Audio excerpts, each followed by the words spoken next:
Salut tout le monde, ici Rock Cholette. Bienvenue au podcast Les vraies affaires zéro bullshit. Aujourd'hui, je veux vous parler des voyageurs dans le Sud, la réaction du gouvernement du Québec, le fait que Pierre Arcan, député du Parti libéral du Québec, soit au Barbade présentement. Alors, je veux aborder ça aujourd'hui. Ça sera le seul sujet pour cette vidéo parce que je pense qu'il y a beaucoup d'éléments à discuter là-dedans. Je vous rappelle que ça ferait bien mon affaire si vous prenez une seule seconde pour vous abonner à la chaîne. Ça ne vous coûte rien. Vous risquez de gagner un petit peu d'argent début janvier. Et si c'est déjà fait, l'abonnement, bien, partagez la vidéo, ça ferait bien notre affaire. Donc, voyageurs dans le Sud. Je vous ai déjà parlé de cela dans une autre chronique. Moi, la tentation était là. Et la tentation était là parce que je rationalisais en disant, ben c'est permis. Fait que ça ne doit pas être si pire que ça si c'est permis. Puis, prendre l'autobus, c'est permis. Pas bien différent de prendre l'avion. Puis, les hôtels au Québec sont ouverts. Pas bien différent d'un hôtel dans le Sud. Alors, je le rationalisais, mais pour arriver à la conclusion que Stéphanie avait raison, elle avait beaucoup d'appréhension, puis honnêtement, c'est une très mauvaise idée d'aller dans le Sud, ou ailleurs, mais dans un tout inclus par exemple, pour faire indirectement ce qui n'est pas permis directement. Pour aller se coller à moins de 2 mètres, pas de masque, pour aller dans des restaurants alors qu'ils sont fermés, pour aller en party, dans la piscine, au bar de la piscine, collé, en maillot. Pas permis ici. Pas sûr que c'est une très bonne idée de le faire dans le Sud. Le problème qu'on a, c'est que c'est pas interdit. C'est pas suggéré, c'est même déconseillé, mais c'est pas interdit. Le problème, c'est que si on revient puis on a des infections comme on a eu lors de la première vague, puis que la semaine de mars, jadis, a causé beaucoup de problèmes dans les CHSLD. Imaginez maintenant, alors qu'on est dans une situation de transmission et d'infection communautaire, donc dans la communauté, pas juste dans les CHSLD. Imaginez au retour de la semaine qui se termine dans les vacances de Noël. D'ailleurs, aujourd'hui, le 30 décembre, il y a 3000 voyageurs qui reviennent au pays, au Québec. C'est des gens qui, une fois à destination, ben, ont côtoyé bien du monde, là. Pas juste leur bulle familiale, mais ont côtoyé d'autres Québécois, mais ont côtoyé aussi des Américains, où c'est épouvantable les contagions là-bas, des Italiens, des Russes, des gens de partout dans le fond. Et on ne contrôle pas vraiment ce qui se passe partout sur la planète au Québec, on s'entend. Alors, les risques sont énormes et si on est dans la mouvance de on va être capable de faire ce qui est absolument essentiel. On va s'entendre qu'un voyage dans le Sud, présentement, ça fait du bien, très beaucoup, mais pas essentiel. La partie n'est que remise, par exemple. Est-ce que vous pourriez magasiner pour des voyages? Oui, très certainement. Est-ce que vous pouvez appeler les agences de voyage pour réserver un voyage pour plus tard cet été, avec toutes sortes de garanties? Bien sûr. Est-ce que vous pouvez prendre le temps présentement de magasiner votre voyage de rêve? Bien sûr. Est-ce que les gens chez Voyage Aquarelle, par exemple, avec qui j'ai beaucoup travaillé, est-ce qu'eux, ils sont disponibles pour vous donner un coup de main, pour préparer, là, ben, ce que des fois, tu n'as pas le temps de préparer parce que tu veux partir vite, là. Tu sais, le resort, parce que, je veux, moi, bien manger, ou ben, moi, je veux faire du snorkeling, ou moi, je veux que ça soit avec de l'animation, ou ben, je veux avoir tu sais, peu importe. Alors, c'est peut-être le moment de magasiner tout cela tranquillement pour plus tard. Mais pour revenir donc au voyage, le gouvernement du Québec hier a fait un point de presse pour dire que ça n'a pas de bon sens, on voudrait contrôler ça davantage. Puis le message qu'ils nous lançaient, c'est qu'ils ont les mains attachées. Et c'est pas mal vrai. Pas eux autres qui contrôlent les aéroports, c'est pas eux autres qui contrôlent les voyages, c'est pas eux autres qui contrôlent les frontières, c'est pas eux autres étant le Québec. Alors on a demandé 3 choses au gouvernement fédéral. Je vous les explique rapidement. Donc, le gouvernement du Québec, ce qu'il a demandé hier, c'est au fédéral d'exiger aux compagnies aériennes qu'ils aient, que le voyageur vers le retour au Québec, ait un test COVID négatif avant d'embarquer dans l'avion. Au même titre qu'on demande un passeport, mais vous allez demander, les compagnies aériennes, demander un test COVID avant de rembarquer dans l'avion. Ça va évidemment compliquer la vie de bien du monde à destination. T'es à Cancun, puis avant de prendre ton vol, il faut que tu trouves du temps pour te faire tester, puis avoir un résultat négatif avant de prendre l'avion. On s'entend que ça va être un petit peu plus compliqué, un petit peu plus cher. Ça, c'est la première chose qu'on demande. Et si jamais tu es positif, tu n'embarques pas dans l'avion, puis tu t'arranges pour rester à destination le temps que tu es positif. Tu paieras en passant les frais reliés à ça. La deuxième chose qu'on demande, c'est que non seulement le test avant d'embarquer dans l'avion, donc peut-être la veille, je ne sais pas, mais également un test à l'arrivée. Alors, on demande aux voyageurs, au gouvernement fédéral, d'exiger des voyageurs qu'ils subissent un test rapide à l'arrivée à l'aéroport, à 2 aéroports. Vous allez voir pourquoi c'est important, cette précision-là, à Montréal, Montréal-Trudeau, puis Jean-Lesage à Québec. L'aéroport Jean-Lesage à Québec.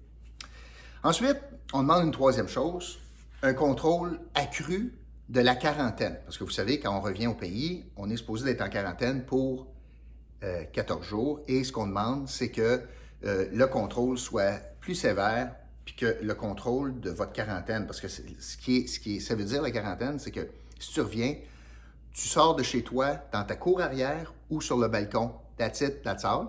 Tu ne vas pas magasiner pour tes pilules, pour ta nourriture, à rien. Tu ne vois personne pendant 14 jours. On demande ça au fédéral, d'avoir donc des gens qui viennent physiquement voir si vous êtes à la maison. Pas juste un coup de téléphone sur ton cell. Ouais, t'es à la maison. Oh oui, là. En passant, d'autres pays font ce contrôle-là de la façon suivante. Tu reviens, il faut que tu sois en quarantaine, il n'y a pas de problème, mon ami. On va t'amener de l'aéroport dans un hôtel. Tu vas payer ta chambre pendant 2 semaines à l'hôtel au Québec. Et on va t'amener ta bouffe, nous autres, puis ça va être géré par les policiers. La GRC gérera l'hôtel, puis tu ne peux pas sortir, puis pas dans le corridor, dans ta chambre 2 semaines, à tes frais. Fait que ça veut dire que c'est une vacance de 3 semaines, hein? C'est ça que ça veut dire. On n'est pas là, parce que le fédéral, à ce jour, imaginez, n'a pas pris ses responsabilités, a décidé de fermer la frontière terrestre avec les États-Unis, mais c'est tout. Alors, les incohérences sont complètes. Imaginez si ça avait été le fédéral qui gérait la crise concrètement dans les provinces, là, puis qui décidait, on ferme-tu les restaurants, on ferme-tu les cinémas, on ferme-tu les salles de spectacle, on ferme-tu ici les magasins. Là. Imaginez. Ils ne sont pas capables de décider pour les aéroports ou les transports, fait qu'imaginez comment ça serait le bordel. Tout cela étant dit, le fédéral, donc, a dit, on y pense pour le début janvier. Évidemment, moi, je pense qu'il y a une grosse notion économique derrière ça. C'est pas le fédéral qui vit avec le problème des hôpitaux bondés puis du délestage des opérations puis des autres activités médicales. C'est pas le fédéral qui paye le prix politique de ça. Puis d'un autre côté, il y a un aspect économique majeur. Puis l'aspect économique, c'est que si le fédéral décidait de fermer absolument les aéroports, etc., avez-vous idée de combien les compensations seraient élevées pour les différents transporteurs, puis les grossistes, que ce soit Air Canada, que ce soit Transat, que ce soit Sunwing, WestJet, etc. Je veux revenir sur un aspect que j'ai mentionné tantôt.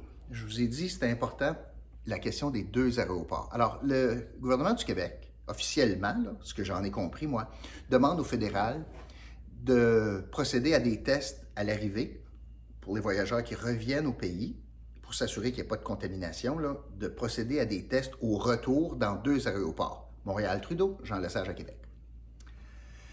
Qu'en est-il d'Ottawa? Je comprends qu'on n'est pas au Québec, je comprends, mais c'est de nature fédérale. La demande est au fédéral de contrôler l'arrivée de voyageurs qui potentiellement pourraient contaminer des Québécois. On est à Gatineau. S'il y a un endroit où ça voudrait dire quelque chose, la fameuse motion du statut particulier, on aurait dû inclure Ottawa dans la demande québécoise en disant, il y a tellement de Québécois qui prennent l'avion à Ottawa, que ce soit des gens de l'Outaouais ou que ce soit des gens de Montréal qui descendent à Ottawa, pour toutes sortes de raisons, vous devez faire les tests à l'arrivée aussi à Ottawa. Ça n'a pas de bon sens que, si tu descends à Montréal, t'as un Q-tip dans le nez, mais à Ottawa, t'es correct. Ça, par exemple, traverse la rivière, viens-t'en du côté québécois, engorge un système de santé déjà mal en point au Québec. À Ottawa, on s'en sac. Où est le ministre régional, encore une fois? Où est-il? À la place de donner des leçons, là, comme il est habitué de faire, puis blâmer les libéraux, là, c'est lui qui échappe le ballon, encore une fois, sur la spécificité de l'Outaouais. Pourquoi pas avoir exigé le même test à Ottawa? Pourquoi? Je pense que ça n'en dit long, que c'est juste de la rhétorique.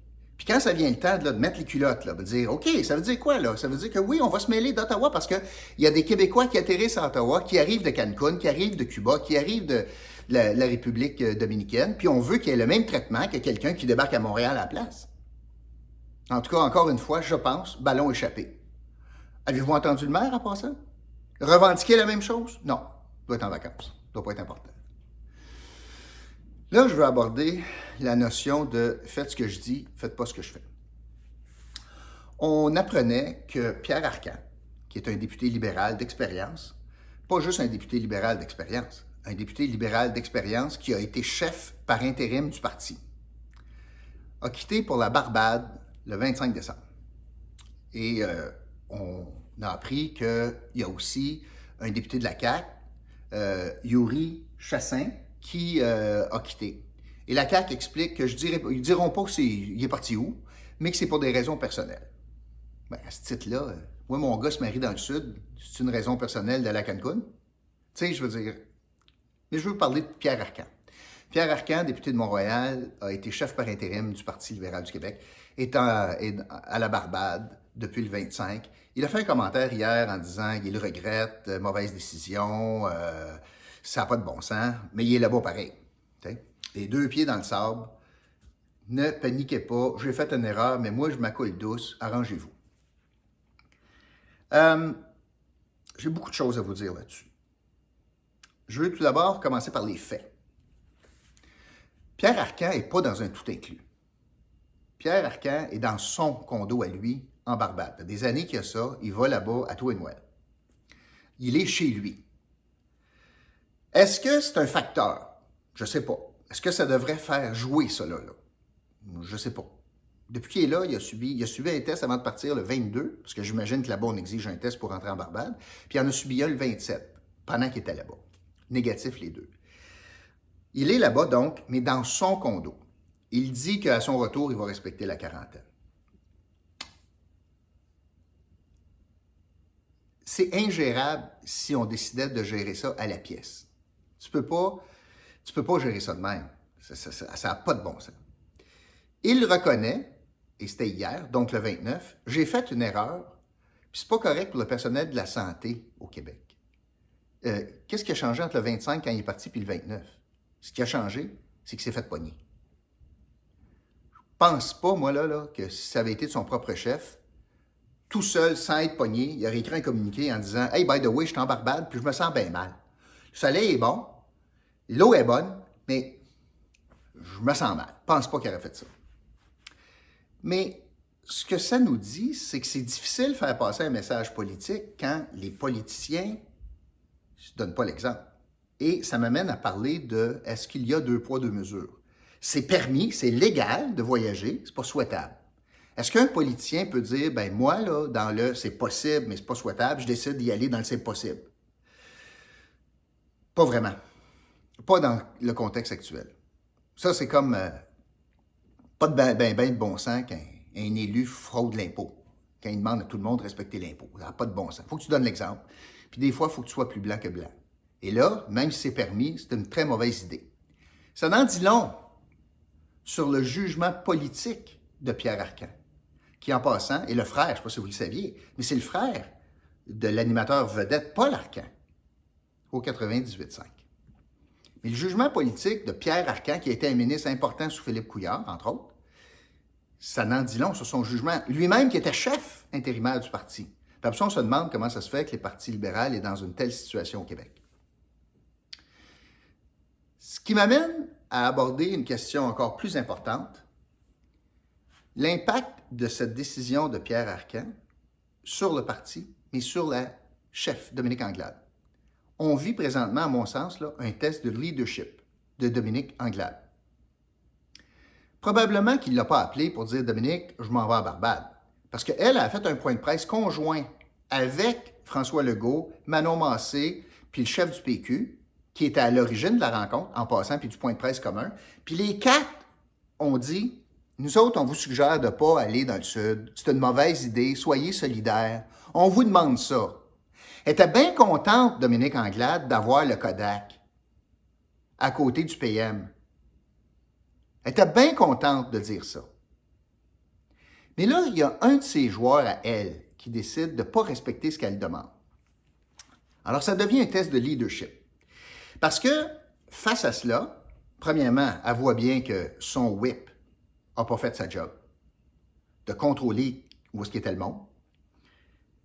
Elle voit bien qu'il y a un de ses joueurs qui n'a pas jugé bon, un ancien chef, d'y dire « je m'en vais en Barbade, si jamais ça pète, es-tu à l'aise avec ça? » Et là, elle a des choix. Elle peut, essentiellement, je résume ça à 3 choix. Elle peut, genre, fermer les yeux, tourner la page, abrier ça, et c'est ce qu'elle a fait à ce jour. Elle a dit « Ah, vous savez, c'est une décision personnelle de M. Arcan, il va falloir qu'il assume les conséquences, puis la quarantaine. » Pas ça qu'elle disait en point de presse. Pantoute, pantoute, pantoute, pantoute. Elle disait pas « assumez », elle disait « allez-y pas ». Fait qu'elle peut faire ça. Elle pourrait dire, ou elle pourrait donner une réprimande à Pierre Arcan en disant « ça n'a pas de bon sens, je lui ai parlé, j'ai dit que je n'étais pas contente, puis que c'est un mauvais message, puis que je suis vraiment pas contente. » là. Ou elle pourrait lui donner, troisième hypothèse, une réprimande. Une réprimande comme y enlever une responsabilité, parce qu'il est porte-parole de quelque chose. Elle pourrait y enlever, par exemple, la possibilité de siéger au caucus. Elle pourrait l'exclure du caucus ou lui demander de s'auto-exclure du caucus. Ce qui est arrivé avec un autre député de la CAQ qui avait fait un party dans le temps des fêtes et il a décidé de quitter le caucus parce qu'il mettait dans l'embarras son chef. Mais là entre en jeu le véritable jeu politique. Est-ce que Dominique Anglade a le guts de faire ça? Et voici les conséquences. Dominique Anglade qui aurait le guts de dire à Pierre Arcan « je te mets dehors du caucus », par principe. Premièrement, c'est un ancien chef. Deuxièmement, c'est un gars qui pourrait claquer la porte, qui pourrait dire « mais garde bien Dominique, là, c'est correct, je m'en vais ». S'il disait ça, ça veut dire qu'il y aurait une partielle dans Mont-Royal. Le comté Mont-Royal à Montréal. C'est un comté libéral depuis minimum 50 ans, avec des majorités de plus de 10 000.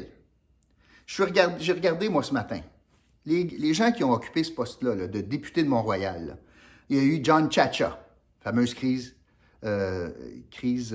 d'Oka. Il y a eu, donc, John Chacha. Il y a eu André Tranche-Montagne, avec qui j'ai siégé, qui est un ancien des brasseurs là, au Québec, là, de Molson de mémoire. Ensuite, Philippe Couillard a été député de Mont-Royal, puis il a changé de comté, puis c'était Pierre Arcan qui est là. C'est un comté sûr pour les libéraux. Vraiment? Alors, demain matin, Pierre Arcan dit « j'en ai assez, je m'en vais. Je vous ai mis dans l'embarras, la chef m'a demandé de partir, ou peu importe, puis il y a une partielle dans Mont-Royal. Est-ce que les libéraux gagnent Mont-Royal? Sous Dominique Anglade. Ou est-ce qu'il va arriver la même chose que dans Jean Talon? Quand la CAQ a vécu là, sa première, dans le fond, lancée, lorsque la CAQ a remporté un comté qui n'avait jamais été remporté par un autre parti, là, plus de mémoire d'homme que les libéraux, c'était Sébastien Proulx qui était là, qui avait quitté. Alors, est-ce que les libéraux veulent prendre une chance d'avoir une partielle dans Mont-Royal à 2 ans de l'élection, puis l'élection sera déclenchée dans 6 mois, ça veut dire à 1 an et demi de l'élection, moins d'1 an et demi de l'élection, et mettons que les libéraux perdaient Mont-Royal, imaginez le coup sur le leadership de Dominique Anglade. Imaginez. Alors, elle ne veut pas ça. Elle ne veut pas vivre ça. Pense pas. Fait que si elle ne veut pas vivre ça, il faut qu'elle soit douce avec Pierre Arcan pour ne pas le brusquer trop, qu'il décide de quitter. L'autre possibilité, c'est que Pierre Arcan, il n'est peut-être pas si nono, politiquement qu'on pense. Peut-être qu'il a senti des choses venir. Peut-être qu'il a senti qu'il va y avoir un renouveau dans Mont-Royal, puis il ne pourrait pas être candidat. Peut-être qu'il a décidé de ne pas être candidat, ou peut-être qu'il voulait revenir, mais que Dominique il avait laissé sentir qu'elle ne signerait pas son bulletin de candidature. Peut-être que lui a dit « je m'en vais en Barbade, si ça pète, quand je vais revenir, je vais dire « je suis un poids pour les libéraux, je vais siéger comme indépendant, il va finir mollo pendant 2 ans, pout, à l'Assemblée nationale pour 2 ans, puis il va tirer sa révérence, puis ça va être selon lui. J'ai mis les libéraux dans l'embarras, je reste comme indépendant, je vais faire ma job de député, puis ça vient de s'éteindre. Dans 2 ans, ils trouveront quelqu'un d'autre. Il n'y aurait pas le fardeau de se faire dire non comme candidat. » Tout ça, là, joue présentement. Voyez-vous qu'en politique, tout est des vases communicants. Mais aujourd'hui, Je pense que le ballon échappé, c'est Dominique Anglade qui fait preuve d'un manque de leadership total, alors qu'elle dit le contraire de ce qu'elle disait en point de presse. Elle dit à ses joueurs, faites à votre tête puis assumez vos conséquences, mais elle dit aux Québécois, restez chez vous. Ça, c'est du 2 poids, 2 mesures parce qu'elle n'a pas la colonne de chef. Merci beaucoup d'avoir été là. Je vous retrouve pour une prochaine. J'espère que vous avez aimé. Si oui, aimez, cochez, likez, aimez, partagez, abonnez-vous. C'est bien comme cela. Ça va me donner un bon coup de pouce. Puis je vous retrouve pour un prochain podcast, Les vraies affaires, zéro bullshit. Salut tout le monde!